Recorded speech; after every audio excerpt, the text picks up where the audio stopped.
Assalamualaikum warahmatullahi ta'ala wabarakatuh.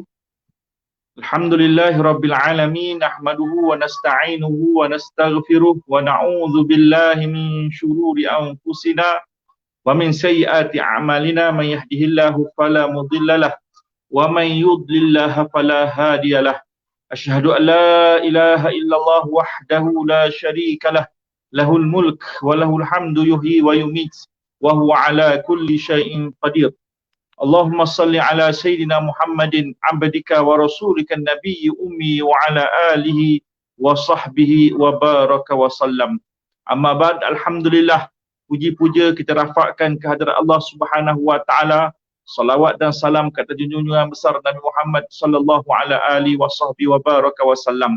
Sebelum kita mulakan majlis ilmu, majlis ta'lim pada malam ini, kita iftitahkan ratibul Fatihah. Nastaftihul jilsata misla ma nawa bi ahluna wa aslafuna wa abauna salihun. Allah yudkhilu niyatina fi niyatihim wa a'malana fi a'malihim wa maqasidana fi maqasidihim wa tawajjuhatina fi tawajjuhatihim ala haziniyah wa kullu niyatin salihatin wa ala ma nawa bi salihun wa khususan ala ma nawa bi Habib Umar bin Muhammad bin Salim bin Hafiz kama wajhuna sayyidina Muhammad bin Abdullah bin Ali al-Aidrus fi kulli khairin wa lutfin wa afiyatin wa ila hadratin Nabi Muhammad sallallahu alaihi wasallam. Al-Fatihah. A'udzubillahi minasyaitonir rajim. Bismillahirrahmanirrahim. Alhamdulillahi rabbil alamin arrahmanir rahim maliki yaumiddin iyyaka na'budu wa iyyaka nasta'in ihdinas mustaqim siratal ladzina an'amta 'alaihim ghairil maghdubi 'alaihim waladdallin. Amin.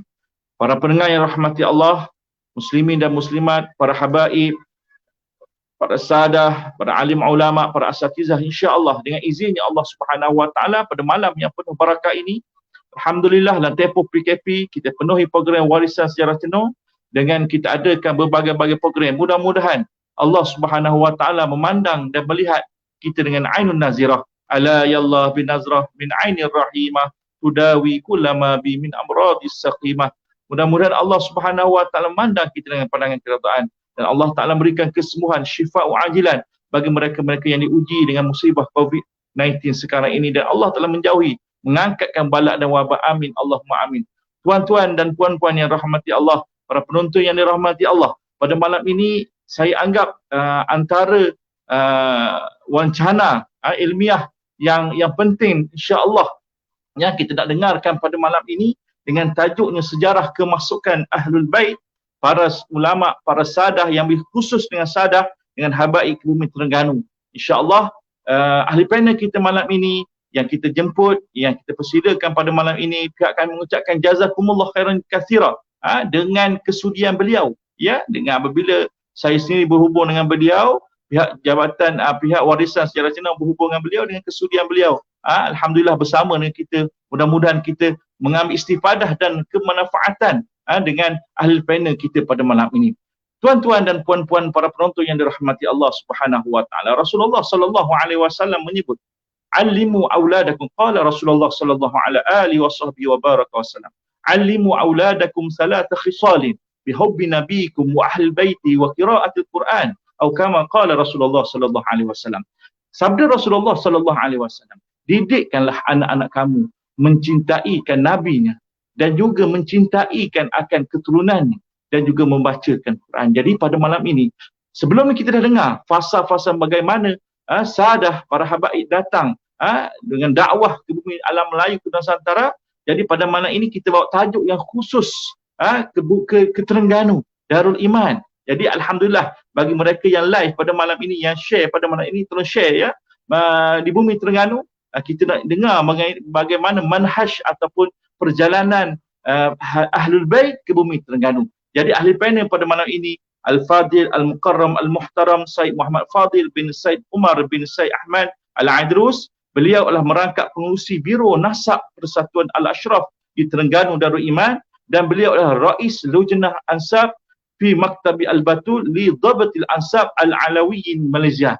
Itu sedikit maklumat tentang beliau. Jadi dengan rendah hati pada malam ini menyemput dan mempersilakan falyatafaddal mashkura.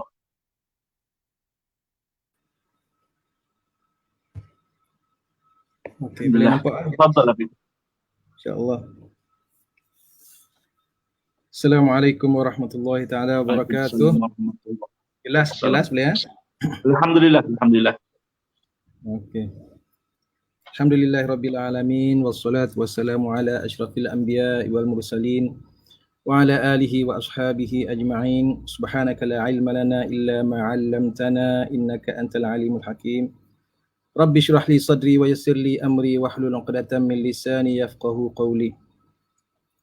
Terima kasih saya ucapkan kepada pengurusi Majlis Al-Mukarram Ustaz Hibatullah kerana telah menjemput saya secara khusus untuk berkongsi maklumat, insya-Allah.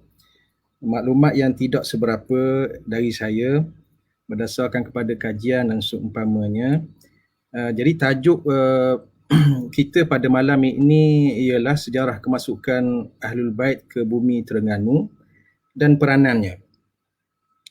Okey, seterusnya kepada para alim ulama, tuan-tuan guru, para habaib, para syaraif, tuan-tuan, puan-puan, para asatizah, dakatirah dan seumpamanya yang dimuliakan Allah Subhanahu Wa Taala.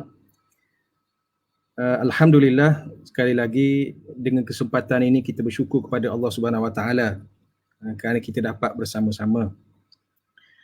Jadi merujuk kepada tajuk yang diberikan iaitu sejarah kemasukan Ahlul Bait ke bumi Terengganu. Dari segi tajuknya, saya pasti bahawa semuanya jelas. Cumanya saya ingin fokus kepada ataupun menarik perhatian kepada perkataan Ahlul Bait. Jadi kita nak melihat apakah yang dimaksudkan oleh Ahlul Bait ni supaya kita dapat penjelasan untuk kita meneruskan tajuk kita. Jadi Ahlul Bait sebagaimana yang ditakrifkan oleh ulama-ulama ni dengan banyak takrif.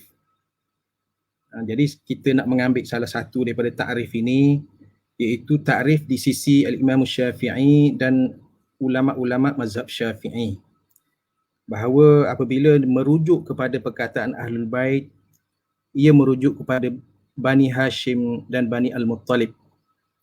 Yang memberi maksud mana-mana orang, mana-mana individu yang berketurunan bin-nya dari segi nasabnya kepada melalui sebelah bapa kepada Bani Hashim ataupun Bani Al-Muttalib ataupun Hashim.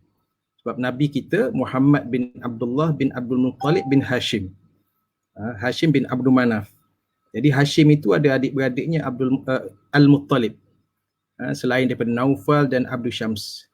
Jadi di sisi Imam Syafi'i dan mazhab Syafi'i, siapa saja yang bernasab melalui bapa, di sebelah bapa kepada Hashim dan Al-Muttalib ini, maka dikategorikan sebagai Bani Al-Muttalib atau Bani Hashim. Kemudian ini termasuklah zuriatnya Sayyidina Hasan, Sayyidina Husain. Dan biasanya kita faham kalau melibatkan Ahlul Bait tu dia akan merujuk, akan pergi ke situ. Biasanya orang faham begitulah. Dan ini termasuk Hasan bin Abi Talib dan Husain bin Abi Talib, bondanya Fatimah Az-Zahra binti Rasulullah sallallahu alaihi wasallam. Dan Al-Imam An-Nawawi ada menyebut di dalam kitab Majmu'nya iaitu Ahlul Bait adalah zuriat Nabi sallallahu alaihi wasallam yang dinasabkan kepada baginda melalui Fatimah Az-Zahra, dan mereka adalah anak-anak Fatimah Az-Zahra dan termasuk juga keturunan mereka selama-lamanya. Jadi anak harap itu dari segi takrif yang ringkas itu, sebab kalau kita nak bicarakan takrif tu banyak. Jadi satu dua takrif ni insya-Allah memudahkan kita untuk kita faham, untuk kita meneruskan perbincangan ataupun meneruskan perkongsian maklumat pada malam ini. Kemudian Ahlul Bait di Terengganu. Okey, Ahlul Bait di Terengganu. Kebanyakan Ahlul Bait yang masuk ke Terengganu ini umumnya dari zuriat Sayyidina Husain dan ada juga dari zuriat Sayyidina Hasan. Dan berdasarkan kepada rekod yang ada pada kami, sebanyak lebih kurang 16 keluarga sama ada dari zuriat Sayyidina Hasan ataupun Sayyidina Husain yang telah masuk ke negeri Terengganu. Dan insya-Allah saya akan huraikan satu persatu tentang keluarga ini, nama-nama keluarga dan nasab ini kembali ke mana. Okey. Tetapi majoriti daripada keturunan Ahlul Bait ini sebelum itu biasanya gelaran untuk pengenalan bagi keluarga ini sama ada zuriat Sayyidina Hasan ataupun Sayyidina Husin, biasa ni guna perkataan Sayyid ataupun Syarif. Yang perempuannya Syarifah, Sayyidah tidak ada. Biasanya Syarifah, untuk perempuan, lelakinya Sayyid ataupun Syarif. Dan terkadang gelaran itu berbeza mengikut tempat. Contohnya kalau di India, di Malabar ataupun Kerala, di sana ada gelaran khusus iaitu perkataan tanggal. Tanggal itu kalau di sana merujuk kepada Sayyid ataupun Syarif. Kemudian okey. Kebanyakan keluarga yang masuk ke Terengganu ini adalah dari satu jurai yang berkembang di negeri Yaman, di Hadramaut. Mereka adalah dari jurai Ba'alawi. Ba'alawi ini merujuk kepada keturunan mana-mana orang yang berketurunan dari Alawi bin Ubaidillah bin Ahmad Al-Muhajir bin Isa Ar-Rumi bin Muhammad An-Naqib bin Ali Al-Uraidi bin Ja'far As-Sadiq bin Muhammad Al-Baqir bin Ali Zainal Abidin bin Sayyidina Husin bin Fatimah Zahra binti Rasulullah dan bin Ali bin Abi Talib. Jadi mana-mana zuriat yang berkembang dari Alawi tadi disebut Ba'alawi. Ba'alawi adalah perkataan yang mengikut bahasa orang Hadramaut, orang Yaman. Artinya bani ataupun zuriyah Alawi. Dan daripada Alawi ini berkembangnya banyak keluarga yang nama keluarga kecil dari zuriat Alawi tadi, bilangannya hampir 200 nama keluarga, 150 nama keluarga ke atas. Okey, itu satu keluarga. Dan keluarga Ba'alawi ini adalah dari keluarga Al-Husaini, zuriat Sayyidina Husain. Di sana ada keluarga lain selain daripada keluarga ini. Ba'alawi ada juga keluarga dari zuriat Musa Al-Kazim bin Ja'far Sadiq yang disebut sebagai Kazimi atau Musawi. Jadi keluarga ini ada juga masuk ke Terengganu. Okey, jadi yang pertamanya Ana akan sebut dulu nama-nama keluarga ini sebelum kita cerita tentang peranan dan jasa antara individu yang masuk ke Terengganu. Keluarga yang pertama adalah keluarga Al-Yahya, Ali Yahya ataupun bin Yahya. Ali Yahya ataupun bin Yahya. Keluarga ini moyang pada semua keluarga bin Yahya ini akan sampai kepada satu individu yang nama dia Yahya bin Hasan Al-Ahmar bin Ali bin Alwi bin Muhammad Maulad Dawilah bin Ali Maulad Darak bin Alwi Al-Ghayur bin Muhammad Al-Faqih Al-Muqaddam bin Ali bin Muhammad Sahibu Mirbat bin Ali Khalid Qasam bin Muhammad bin Alwi bin Muhammad bin Alwi Al-Mubtakir sampai kepada Isa Al-Muhajir, sampai kepada Rasulullah sallallahu alaihi wasallam. Dan keluarga ini itu adalah keluarga Al bin Yahya. Keluarga yang kedua yang masuk ke Terengganu adalah keluarga Al-Idrus. Keluarga Al-Idrus iaitu berpunca, Al-Idrus ni satu keluarga yang berpunca daripada Abdullah Al-Idrus, generasi yang ke-24 dari Rasulullah sallallahu alaihi wasallam. Abdullah Al-Idrus tu dia punya ayah dia Abu Bakar Sakran bin Abdul Rahman As-Saggaf bin Muhammad Maulad Dawilah bin Ali bin Alwi Al-Ghayur bin Muhammad Al-Faqih Muqaddam dan seterusnya sampai kepada Rasulullah sallallahu alaihi wasallam. Keluarga yang ketiga, keluarga Al-Haddad. Al-Haddad, keluarga ini merujuk kepada nasab mereka yang bergelar Al-Haddad ini akan kembali kepada seorang yang nama dia Ahmad Al-Haddad bin Abdullah bin Muhammad bin Alawi bin Ahmad Al-Haddad bin Abi Bakar At-Tawil bin Ahmad Masrafah bin Muhammad bin Abdullah bin Ahmad Al-Faqih bin Abdul Rahman bin Alawi Amnul Faqih bin Muhammad Sahib Mirbat sehingga ke akhir nasab. Dan seterusnya keluarga Al-Attas. Al-Attas ini merujuk kepada Umar Al-Attas bin Abdul Rahman Al-Attas bin Aqil bin Salim bin Abdullah bin Abdul Rahman bin Abdullah bin Amr Rahman As-Saqqaf bin Muhammad Maulad Dawilah bin Ali bin Alawil Ghayur bin Muhammad Al-Faqih Al-Muqaddam bin Ali Walid Al-Faqih bin Muhammad Sahib Arbat sehingga akhir nasab. Yang ketiga, yang kelima, keluarga Baraqabah. Baraqabah ni ada juga di Terengganu dan keluarga ini akan bersambung nasabnya kepada moyang kepada segala Baraqabah, iaitu Umar Baraqabah bin Ahmad bin Muhammad Sahibul Masjid bin Abdullah Ba'alawi bin Alawil Ghayur bin Muhammad Al-Faqih Al-Muqaddam bin Ali Walid Al-Faqih bin Muhammad Sahib Mirbat sehingga ke akhir nasab. Keluarga yang keenam, keluarga Al-Mashhur Marzaq, iaitu mana-mana individu yang nasabnya sampai kepada Ahmad Al-Marzaq bin Abdullah Watab bin Muhammad bin Abdullah bin Muhammad Sahib Al-Masjid bin Abdullah Ba'alawi bin Alawi Al-Ghayur bin Muhammad Al-Faqih Al-Muqaddam bin Ali Walid Al-Faqih bin Muhammad Sahib Irbat sehingga ke akhir nasab. Keluarga yang ketujuh, keluarga Al-Khirid. Keluarga Al-Khirid ini merujuk kepada seorang yang bernama Alawi Al-Khirid. Alawi Al-Khirid bin Muhammad bin Abdul Rahman bin Muhammad Sahib Masjid bin Abdullah Ba'alawi bin Alawi Al-Ghayur bin Muhammad Al-Faqih Al-Muqaddam bin Ali Walid Al-Faqih bin Muhammad Sahib Mirbat sehingga ke akhir nasab. Keluarga yang ke-8, keluarga Al-Kaf.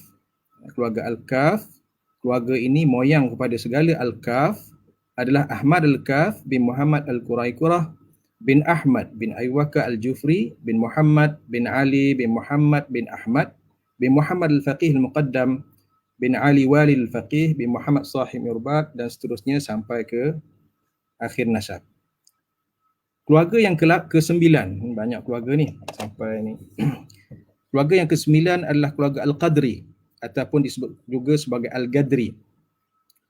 Keluarga ini adalah satu keluarga yang berpunca dari satu keluarga kecil dari keluarga besar daripada keluarga besar Jamalul Lail. Iaitu nasab mereka akan sampai kepada Muhammad Al-Qadri ataupun Al-Gadri bin Salim bin Abdullah bin Muhammad Al-Maghrum bin Salim bin Hasan bin Ahmad bin Abdul Rahman bin Hasan bin Ali bin Muhammad Jamalul Lail bin Hasan Al-Muallim bin Muhammad Asadullah fil Ardi bin Hasan Al-Turabi bin Ali bin Muhammad Al-Faqih Al-Muqaddam bin Ali Walid Al-Faqih bin Muhammad Sahib Mirbat sehingga ke akhir nasab. Keluarga yang ke-10 Al-Habsyi. Al-Habsyi ini satu keluarga yang masyhur juga di kalangan pendakwah ni, Al-Habsyi ini, dan nasab moyang mereka adalah sebegini ya. Abu Bakar Al-Habsyi bin Ali Al-Faqih bin Ahmad bin Muhammad Asadullah bin Hasan Al-Turabi bin Ali bin Muhammad Al-Faqih Al-Muqaddam bin Ali bin Walid Al-Faqih bin Muhammad Sahib Mirbat sehingga ke akhir nasab. Seterusnya keluarga yang ke-11 yang ada di Terengganu, keluarga Bafaqih Al-Aidid. Bafaqih ataupun Bafaqih. Nasab mereka akan kembali kepada Muhammad Maula nasab mereka akan kembali kepada Abdullah Bafaqih. Abdullah Bafaqih bin Muhammad Maula Aidid bin Ali Sahib Al-Hawtah bin Muhammad bin Abdullah bin Ahmad bin Abdul Rahman bin Alawi Amul Faqih bin Muhammad Sahib Mirbat sehingga ke akhir nasab. Keluarga yang ke-11 bin Shihab ataupun Shihabuddin. Jadi keluarga ini nasab mereka akan sampai kepada seorang yang bernama Ahmad Shihabuddin. Jadi mana-mana orang yang nama keluarganya Shihab bin Shihab ataupun Shihabuddin, jadi nasab mereka akan sampai menerusi Ahmad Shihabuddin Al-Akbar bin Abdul Rahman bin Ali bin Abu Bakar As-Sakran bin Abdul Rahman As-Saqqaf bin Muhammad Maulad Dawilah bin Ali bin Alawi Al-Ghayur bin Muhammad Al-Faqih Al-Muqaddam bin Ali Walid Al-Faqih bin Muhammad Sahib Murbat bin Ali Khalid Qasam seterusnya sampai ke akhir nasab. Seterusnya kita pergi ke satu keluarga lain, iaitu keluarga Al-Husaini juga, tetapi daripada zuriat Musa Al-Kazim. Tadi keluarga Ba'alawi tadi, mereka adalah zuriat daripada Alawi, daripada Ali Al-Uraidi. Ali Al-Uraidi ni punya abang, dia ada abang dia nama Musa Al-Kazim. Jadi Musa Al-Kazim ini mempunyai banyak keturunan yang tersebar di seluruh dunia. Dan di antara keluarga ini, zuriat dari Musa Al-Kazim ini yang masuk ke Terengganu adalah yang pertama Al-Bukhari. Al-Bukhari, nasab mereka akan sampai kepada Husain Al-Bukhari bin Ali Al-Baghdadi bin Ja'far bin Muhammad bin Mahmud bin Ahmad bin Abdullah bin Ali Al-Ashqar bin Ja'far bin Ali Al-Hadi bin Muhammad Al-Jawad bin Ali Al-Ridha bin Musa Al-Kazim bin Ja'far Al-Sadiq bin Muhammad Al-Baqir bin Ali Zain Al-Abidin bin Sayyidina Husain bin Ali bin Abi Talib. Itu merupakan jalur segala Al-Bukhari. Yang keempat yang ada di Terengganu, yang keempat Al-Ahdal ataupun Al-Mahdali, ada juga Mahdali dari Al-Ahdal.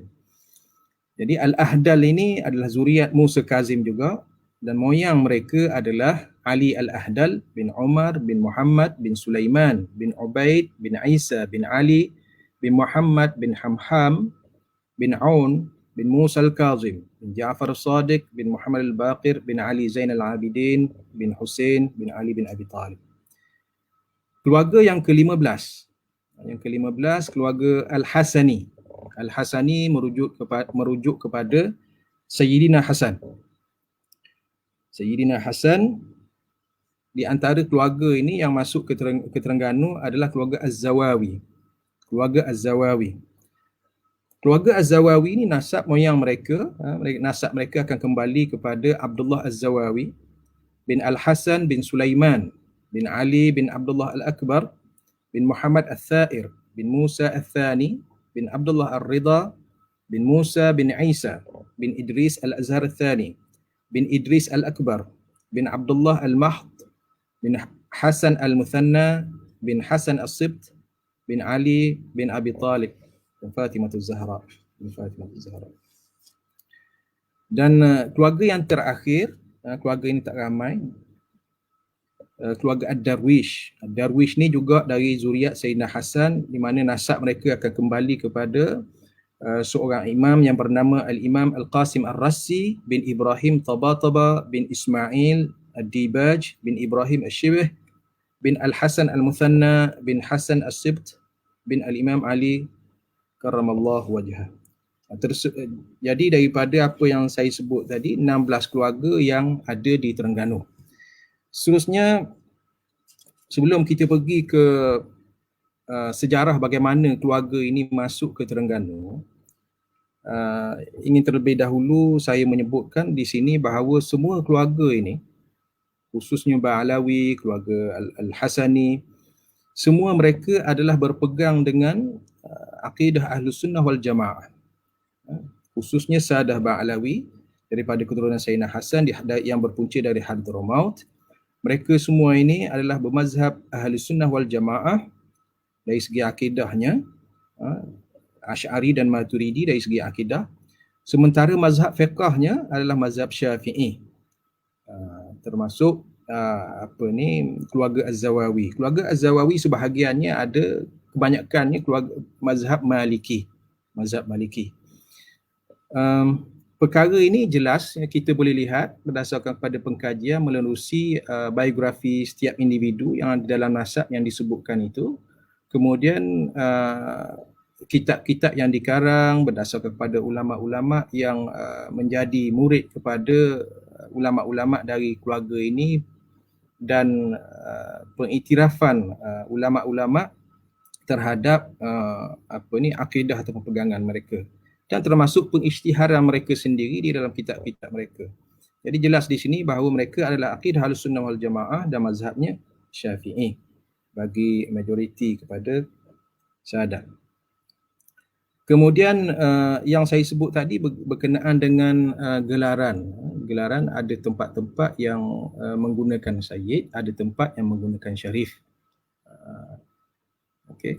Dan kalau di Terengganu, di antara keluarga ini yang umumnya mereka akan memakai nama Sayyid. Dan selain itu ada juga mereka menggunakan panggilan tempatan, mereka menggunakan gelaran tuan.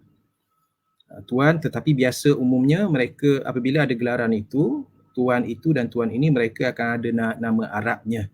Nama Arabnya sebagaimana nanti kita akan jelaskan dia apabila kita masuk pada tokoh-tokoh yang akan dibincangkan. Dan selain itu ada juga keluarga ini yang menggunakan gelaran engku.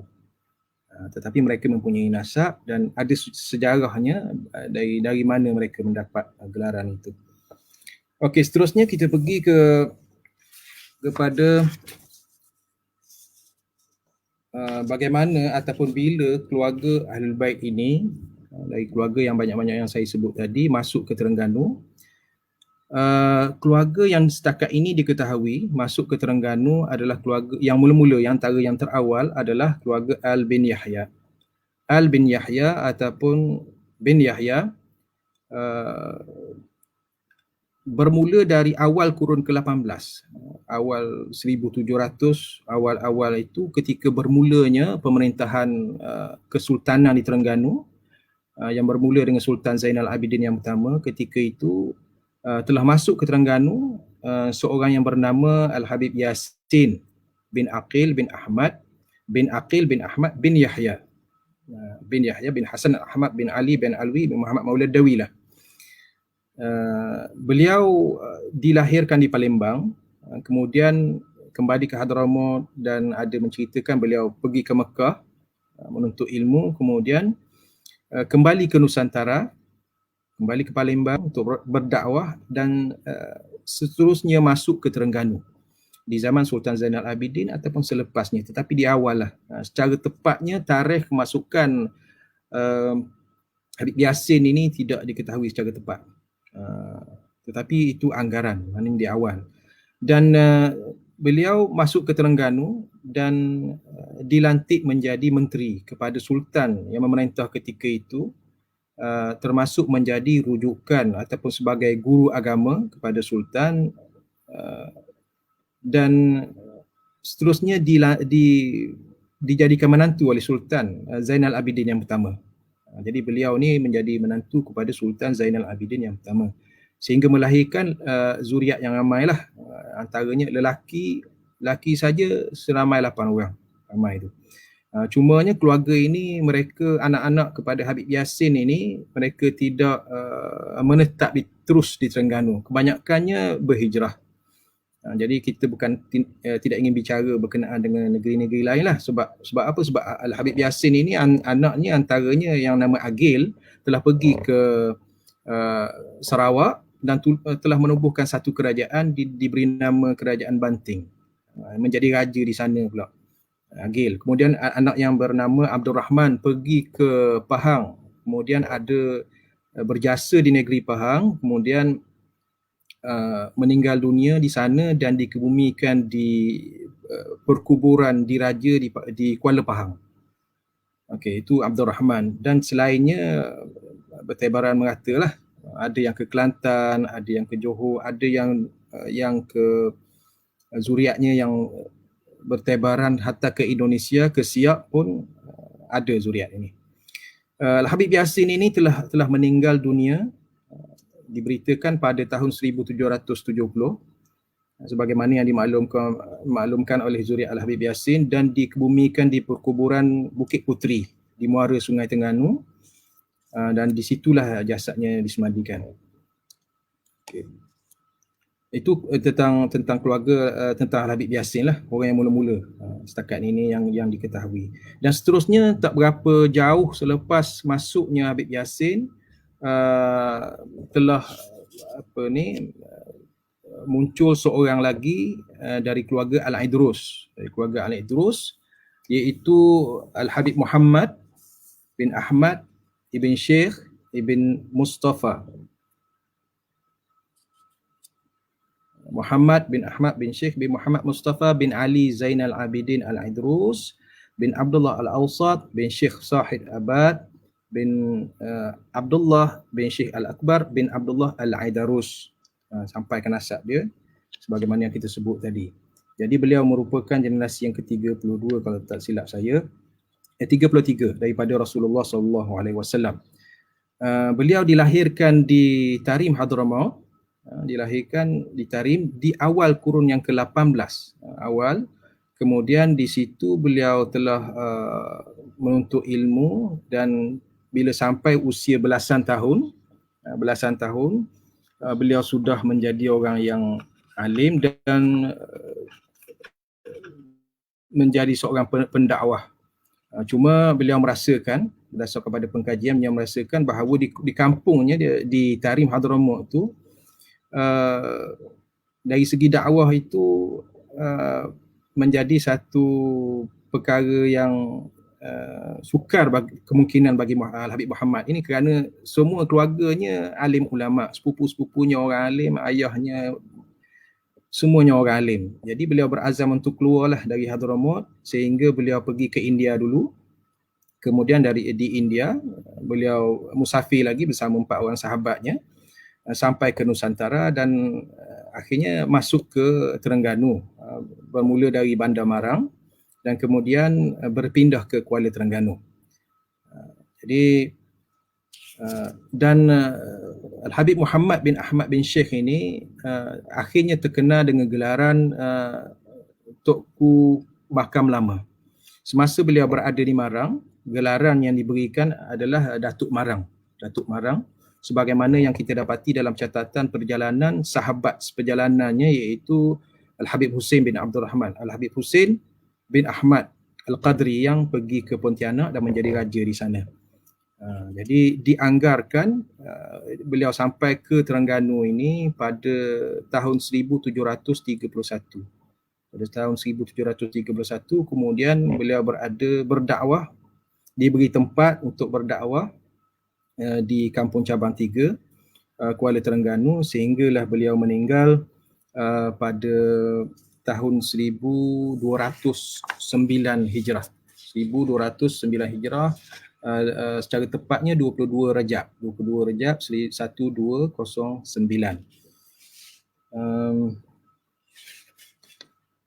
Okey, dan beliau meninggalkan zuriat lah. Ada beberapa orang anak lelaki, 4 atau 5 orang, dan anak perempuan di sini. Kemudian selepas dari, jadi cerita berkenaan dengan Tunku Makam Lama ini tidaklah banyak. Jadi beliau hanya terkenal sebagai seorang pendakwah sahaja, dan meninggalkan zuriat di Kampung Cabang 3. Jadi dari segi tarikhnya 22 Rajab tadi 1209 bersamaan 12 Februari 1795. Kira-kira umur dia panjang jugalah, 1795. Dan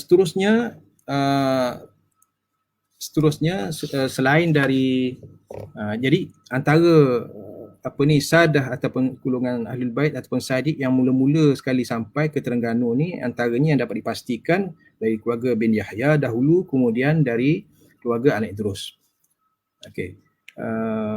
Dan kita sebenarnya dah masuk berkenaan dengan tokoh ini. Maknanya yang pertama tokoh kita bicarakan dari segi peranannya. Yang pertama Habib Yassin, peranannya dari segi membantu Kesultanan Terengganu dalam pentadbiran dan menjadi penasihat kepada Sultan ketika itu.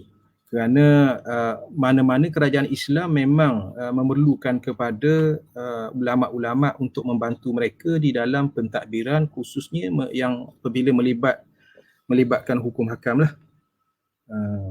Cuma Al-Habib Muhammad bin Ahmad ataupun Tunku Makam Lama ni tidak secara langsung ataupun tidak langsung terlibat dalam pemerintahan. Kerana ketika itu sudah ada Al-Habib Yassin. Jadi beliau hanya fokus kepada dakwah di kampung-kampung. Seterusnya kita akan pergi ke tokoh. Tokoh banyak juga sebenarnya yang nak kita bicara, tapi anda cuba ringkaskan, tengok masa 9:38 ni. Tokoh yang kedua adalah cucu kepada Tunku Makam Lama. Tunku Makam Lama iaitu cucu sebelah ibu ya. Jadi Tunku Makam Lama punya anak nama Syarifah Aisyah, dikahwinkan dengan seorang yang bernama Syed Zainal Abidin bin Hussein bin Mustafa bin Sheikh bin Muhammad Mustafa bin Ali Zainal Abidin Al-Idrus. Jadi Zainal Abidin ini datang dari Tarim kemudian ke Terengganu dan berjumpa dengan Tokku Melaka dan seterusnya berkahwin dengan anak Tokku Melaka, Tokku Makam Lama. Maafkan saya, Tokku Makam Lama bukan Tokku Melaka ya. Tokku Tuan Besar ini dilahirkan lebih kurang pada tahun 1211 dan meninggal pada pada 17 Muharram tahun 1295 dan beliau berumur 84 tahun. 84 tahun. Dan Tokku Tuan Besar ni antara tokoh yang banyak memberi sumbangan di dalam dakwah di Terengganu secara khusus dan cara dalam dakwah dan dalam pemerintahan, dalam membantu Sultan di dalam memerintah, sehingga Sultan Terengganu telah memberi gelaran Syekhul Ulama kepada Tokku Tuan Besar ini ataupun Syed Muhammad bin Zainal Abidin.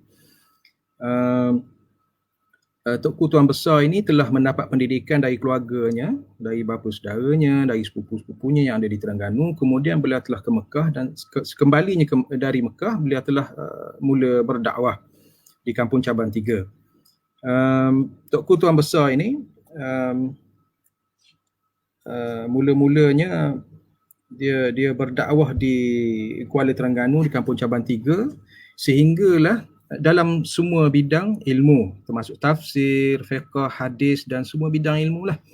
Cumanya Tokku Tuan Besar ini mempunyai cara yang unik sedikit dalam penyampaian ilmu dia, iaitu beliau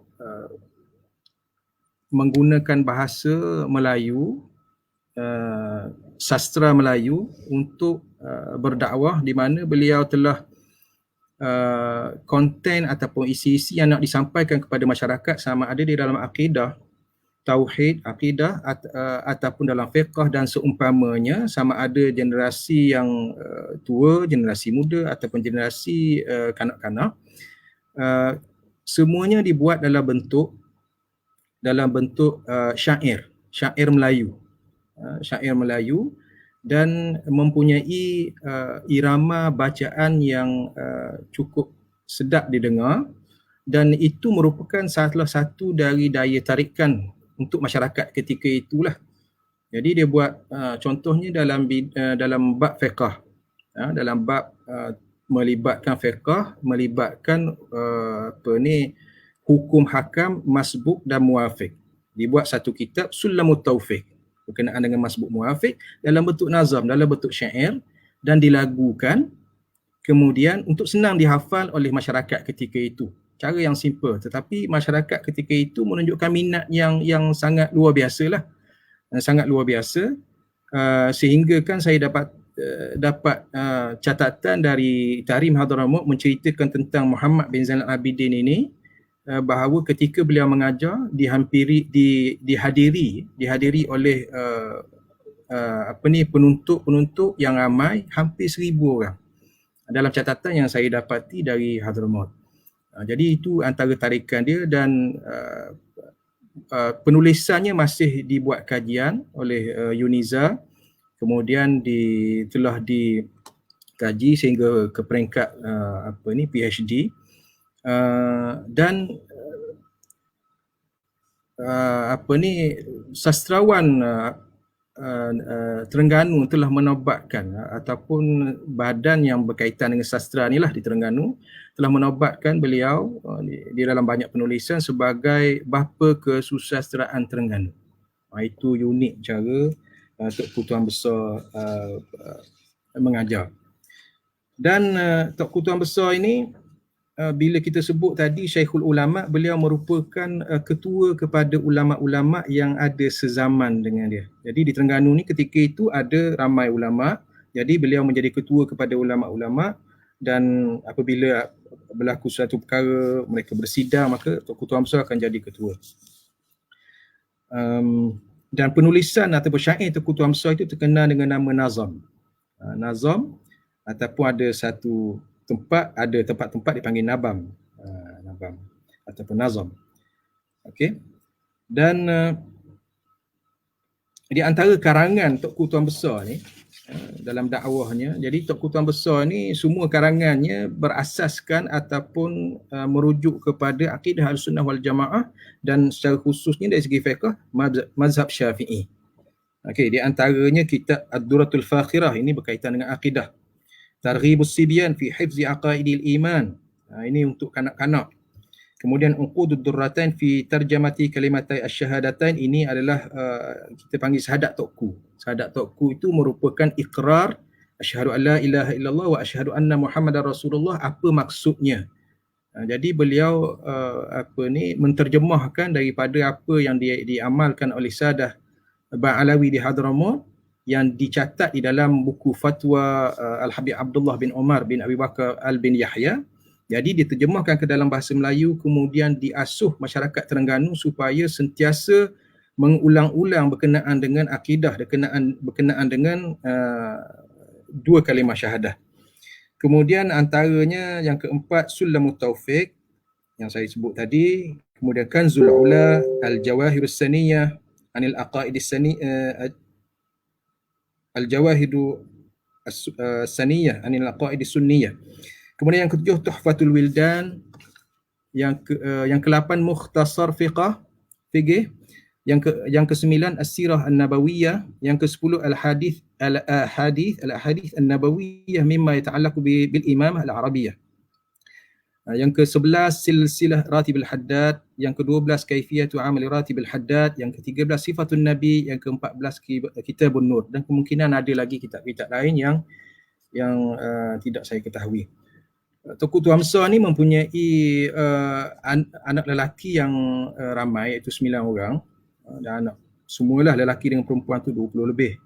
Ada mengatakan bahawa sampai ke 24 orang, tapi lelakinya 9 orang. Jadi nanti kita akan bicara antara tokoh-tokoh selepas Tengku Tuan Besar ni, ada anak-anaknya yang juga menyumbang berperanan di dalam sama ada dakwah di Terengganu ataupun dakwah dalam pentadbiran Kerajaan Negeri Terengganu. Okey. Dan Tengku Tuan Besar akhirnya beliau menghembuskan nafas yang terakhir, sebagaimana saya sebut pada awal tadi, iaitu pada malam Isnin 17 Muharram tahun 1295 bersamaan 21 Januari 1878 ketika umurnya 84 tahun. Okey, itu tentang Tengku Tuan Besar. Banyak lagi ni, masa cukup tak tahu ni. Okey. Yang kedua kita ringkaskan. Yang kedua, anak Tengku Tuan Besar yang pertama iaitu Said Zain bin Muhammad bin Zainal Abidin bin Hussein. Jadi Said Zain ini dilahirkan lebih kurang pada tahun 1815 ataupun 16 begitu. Merupakan anak sulung kepada Tengku Tuan Besar. Beliau mendapat pendidikan dari ayahnya, kemudian terus ke Mekah. Kemudian bila balik ke Mekah, beliau dilantik. Ada catatan tak silap saya dalam surat menyurat Sultan Umar yang telah memerintah Terengganu pada tahun 1839 sehingga 1879. Sultan Umar itu menyatakan bahawa beliau ini adalah Grand Mufti ataupun Mufti lah. Jadi selepas Grand Mufti ataupun Mufti itu, beliau dilantik menjadi Menteri Besar Terengganu. Dalam senarai yang saya lihat, beliau merupakan mufti yang kelima di Terengganu di zaman Sultan Umar. Dan beliau merupakan seorang ulama yang cenderung kepada tasawuf, dan dilantik menjadi Menteri Besar itu ketika umurnya 48 tahun pada tahun 1864 Masihi. 1864 Masihi. Dan beliau telah mendapat gelaran dari istana, gelaran Engku Said Sri Perdana. Jadi itu gelaran khusus yang diberikan oleh Sultan kepada beliau, Engku Said Sri Perdana.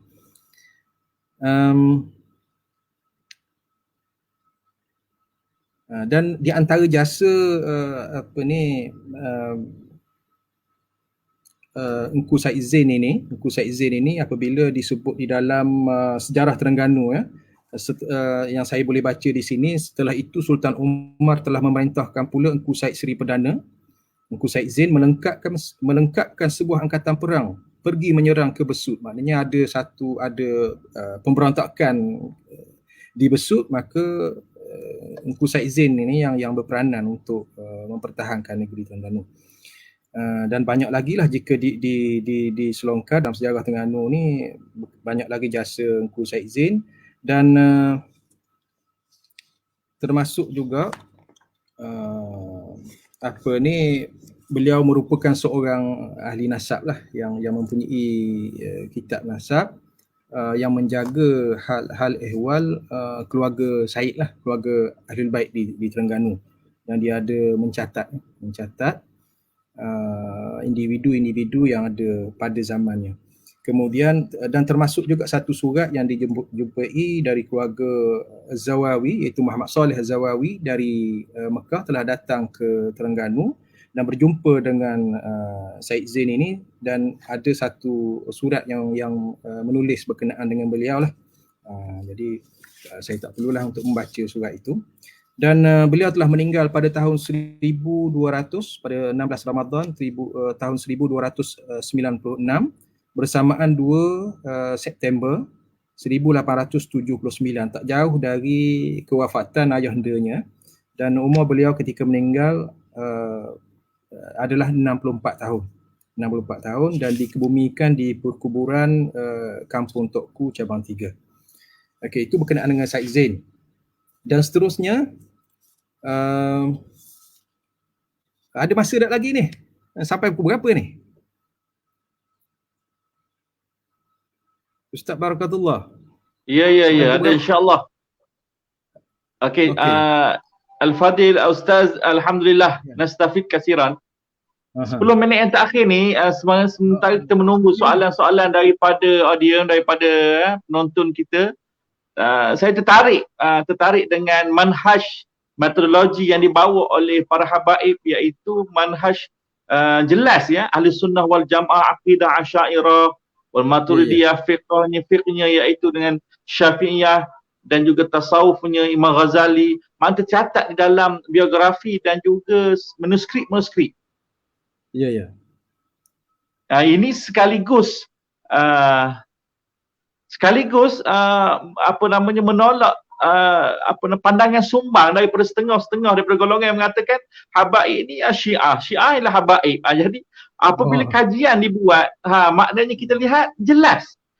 Suluh lagi berterang mengapa setengah golongan menuduh Syiah dan sebagainya kan. Maknanya para habaib di bumi Nusantara, alam Melayu ni, ialah manhaj yang lebih kita khusus di Terengganu adalah daripada manhaj yang jelas. Allahumma salli ala Sayyidina Muhammad. Alhamdulillah. Mungkin ada soalan-soalan nanti sebelum Al-Fadil Ustaz. Ada soalan tu Al-Fadil Ustaz. Assalamualaikum Tuan Habib, adakah Ahlul Bait itu mesti nasab kepada Rasulullah melalui jalur lelaki? Bagaimana pula jika jalur keturunan selang-seling antara lelaki dan perempuan? Ada soalan daripadanya Al-Fadil Ustaz. Okey, terima kasih kepada saudara Muhammad Syahrizal. Jadi berdasarkan kepada hadis Rasulullah, kullu bani Adam yantasibuna ila usbati abihim illa walada Fatimata fa inni ana abuhum wa ana usbatuhum. Dan ada hadis-hadis lain yang menjelaskan bahawa kullu bani Adam, setiap anak Adam itu yantasibuna ila usbati abihim, bernasabkan melalui bapanya. Jadi yang menasab kepada bapa sahaja yang dikategorikan sebagai inilah nasab yang betul lah. Jadi nasab itu ringkasnya nasab sebelah bapa. Nasab sebelah bapa. Jadi kalau yang berselang-seli itu siapa bapanya? Jadi dia bernasab kepada bapanya. Jadi kalau yang bernasab kepada bapanya sudah tidak termasuk dalam kategori Ahlul Bait lah. Sudah tidak termasuk. Nasab sebelah bapa. Jelas daripada hadis Rasulullah sallallahu alaihi wasallam. Itu sajalah. Okey, sementara kita menunggu Al-Fadhil Ustaz ya. Soalan-soalan yang datang, masa kita lebih kurang adalah 10 minit lagi insya-Allah. Cepatnya soalan ni sebenarnya dari segi tokoh ni, Tokoh Paluh dok masuk lagi. InsyaAllah Habibna, insyaAllah. Saya kita mungkin akan slot buat part yang kedua insyaAllah. Mungkin yang menonton ni banyak daripada para sahabat habaib Terengganu, masya-Allah. Jazakumullah khairan jazak. Berapa orang yang menonton ni? InsyaAllah Engku Rizwan yang tengok tu, saya pun tak tengok tapi ramailah. Minta pendengar syahadat Tuanku sekali. Okey, saya tertarik sebagai moderator Ustaz Syed mengenai nazam tadi. Nazam yang disebut, boleh tak lagukan sedikit pada kami orang audiens minat dengar. Napam ataupun nazam syair Arab tadi, kalau boleh lantunkan sedikit dengan lagu yang kata sangat indah tadilah. Boleh ya, Okey. Habib? Jadi sebenarnya indah tu bergantung pada suara. Jadi suara saya tak sedap. Jadi kita tangguhlah. Carilah orang lain yang lebih sedap. InsyaAllah. InsyaAllah boleh. Tak apalah. Boleh. Okey. Segan saya. InsyaAllah. Ada yang berhajat untuk buat part sisi yang kedua tu Ustaz Syed, insyaAllah. Maknanya mudah-mudahan dengan wasilah asbab kita apa namanya buat program macam ni. Okey, ada soalan lagi. Bagaimana pula dengan Tauku Pulau Manis? Ada soalan dah Ustaz Syed. Okey, Tauku Pulau Manis ataupun sebenarnya saya nak memperbetulkanlah sebenarnya Syekh Abdul Malik, nama sebenar dia, di Terengganu tidak disebut sebagai Tauku Pulau Manis. Sebaliknya beliau adalah Tok Pulau Manis. Jadi tuan-tuan boleh merujuk ke kuburnya, ke makamnya, dan ada tesis ataupun kajian berkenaan dengan Tok Pulau Manis ini. Dia bukan Tauku, dia Tok Pulau Manis sahaja. Boleh lihat nama itu di kubur dia, dan beliau telah seorang ulama yang hebat, lahir pada tahun 1650 dan meninggal lebih kurang pada tahun 1730. 1730 dia meninggal. Jadi soalan tadi berkenaan dengan apa tu? Tok Pulau Manis. Okey, jelas ya soalan. Okey, jawapan daripada Ustaz, alhamdulillah. Okey, ada soalan lagi Ustaz Syed. Tahu ini akan adakah hol Toko Paluh Tuan Besar? Ya Ustaz. Itu kena tunggu sekretariat Toko Paluh Toko Besar lah. Saya tak berani nak janjilah. Dengan kata InsyaAllah mudah-mudahan. Mungkin ada dalam bentuk yang berbeza dari sebelumnya lah. InsyaAllah akan ada. InsyaAllah, amin. Allah mudah-mudahan. Tunggu saja. Ada harapan tu bacaan syahadat Tauku sekali Ustaz. Syahadat Tauku ni segan saya nak baca ni. Syahadat Tauku. Boleh, fadal, boleh. Boleh, insyaAllah boleh baca. Dia minta tu Ustaz Syed tu. Segan saya. Okey, mengenai dengan tokoh-tokoh Paluh, adakah beliau mempunyai kitab? Saya tertarik tadi mengenai dengan kitab-kitab karangan tokoh Tuan Besar yang banyak daripada zubdah dan karangan syairnya bentuk kalam Melayu kan. Tokoh Paluh sendiri, cuba mungkin ada bilangan kitabnya. Tokoh Paluh sendiri. Tokoh Paluh setakat ni yang dapat disahkan oleh waris dia, keturunan dia hanya ada satu kitab lah, iaitu Ma'arijul Lahfan. Litaraqi ila haqaiqil iman. Haqaiqil iman tak silap ana begitulah. Jadi kitab itu sajalah yang dapat kita sahkan. Namun begitu kalau pergi ke Museum Terengganu ditambah lagi. Dicatatkan di situ yang ini anda tak dapat pastikan, iaitu dia disebutkan bahawa ini satu kitab ini adalah kitab Tauku Paluh. Iaitu nama dia Al-Afiyatul Islamiyah. Jadi anda tak pasti sama ada kitab ini tulisan Tauku Paluh ataupun kitab itu adalah milik dia tapi bukan tulisan dia. Wallahu a'lam. Dan ada juga yang menyebut satu kitab lain bagi Tauku Paluh yang ni tidak dapat disahkan tapi disebut oleh para pekaji, iaitu Ithaful Jalil bil Mashrab Al-Jalil Al-Jamil. Yang ini wallahu a'lam disebut tak silap saya oleh Datuk Ustaz Ambak. Jadi anda belum jumpa lagi lah untuk dapat pengesahan berkenaan dengan dengan ini. Tapi yang pastinya Ma'arijul Lahfan. Ma'arijul Lahfan litaraqi ila haqaiqil irfan. Okey, haqaiqil irfan. Itu yang tepatnya tajuk dia. Okey. Alhamdulillah, jazakumullah khairan jaza Ustaz Syed, insya-Allah. Ala kulli hal, ampun maaf daripada pihak kami mengendalikan program ini. Kalau salah silap, insya-Allah kita akan adakan slot yang kedua, insya-Allah. Kemudiannya di akhir ya. Sekejap. Di akhir program. Dah masa tu singkat sikit, insya-Allah. Cuma di akhir ni program ni kita mintalah doa daripada Habib Nangkira, daripada Ustaz Syed ya, sebagai barakah page kami ni, mudah-mudahan kekuatan ada dan kami dapat berhubung dengan para ahli bait ya, mudah-mudahan menjadi wasilah di sana. Saya teringat dengan perkataan Imam Syafi'i. Di mana Imam Syafi'i radhiyallahu anhu ada menyebut, rahimahullah taala menyebut, ya ahlul baiti zari'ati wa hum ilaihi wasilati arju ghadan yu'ta bi yadi yamini sahifati. Begitu kekuatan Imam Syafi'i dalam ungkapan syair mencintai ahlul bait. di atas landasan Ahlul Bait. Jadi kami harapkan mudah-mudahan di sana kami dapat liwat bersama dengan duduk di bawah panji-panji Ahlul Bait Nabi sallallahu alaihi wasallam. Jadi di akhir program kita ni minta daripada kami Habib doalah mudah-mudahan ya suasana PKP, suasana Covid dan juga keselamatan dunia wal akhirah. Boleh tafadhal Habib. Ya khair. Bismillahirrahmanirrahim. Alhamdulillahirabbil alamin wassalatu wassalamu ala asyrafil anbiya'i wal mursalin wa ala alihi wa ashabihi ajma'in. Allahumma ya qadiyal hajat wa ya alimal khafiyat wa ya mujibal da'wat, nas'aluka bi asma'ikal husna wa sifatikal ula an taqdiya lana hajatina ya Allah. Amin Allah. اللهم إنا نسألك خير هذا اللقاء وخير ما فيه وخير ما أرسلت به ونعوذ بك من شره وشر ما فيه وشر ما أرسلت به.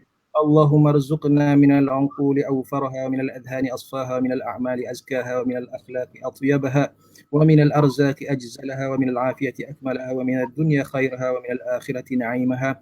اللهم جنبنا يا الله عن الوباء. اللهم جنبنا يا الله عن الوباء. اللهم جنبنا يا الله عن الوباء. اللهم إنا نعوذ بك من منكرات الأخلاق والأهواء والأدواء يا أكرم الأكرمين يا أرحم الراحمين يا أرحم الراحمين يا أرحم الراحمين. اللهم إنا نسألك سلامة في الدين وعافية في الجسد وزيادة في العلم وبركة في الرزق وتوبة قبل الموت ورحمة عند الموت. اللهم اشف مرضانا يا أرحم الراحمين. اللهم اشف مرضانا وارحم موتانا وعافنا مبتلنا. اللهم ربنا آتنا في الدنيا حسنة وفي الآخرة حسنة وقنا عذاب النار. صلى الله على سيدنا محمد وعلى آله وصحبه وسلم. Alhamdulillahirabbil alamin. Terima kasih banyak-banyak kepada penganjur. Kemudian saya mohon maaf jika ada barang kesilapan, mohon dibetulkan. Kalau ada tersilap kata, terkasar bahasa, mohon dimaafkan. Dan sekiranya ada apa-apa yang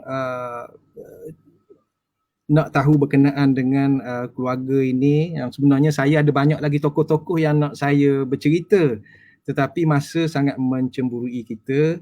Jadi insya-Allah lah satu masa akan datang, ataupun kita boleh ada orang-orang lainnya lagi yang lebih banyak maklumat dari saya lah. Ada di antaranya Dr. Engku Ibrahim Al-Idrus itu. Di antaranya orang yang ada PhD, ada Masters, insya-Allah boleh membantu kita dalam mendapat maklumat. Itu sajalah. Terima kasih banyak dari saya kepada pengajian. Jazakumullah khair. Insya-Allah tusbihuna ala khair. InsyaAllah sanarakum insyaAllah jazakumullah. Jadi dengan ini insyaAllah malam esok kita ada temu lagi dalam program bersama dengan pahlawan murid bagi Tok Paloh, iaitu Tok Bahaman. InsyaAllah Tok Ripa kita akan bersama dengan salsilah cicitnya Tok Bahaman insyaAllah.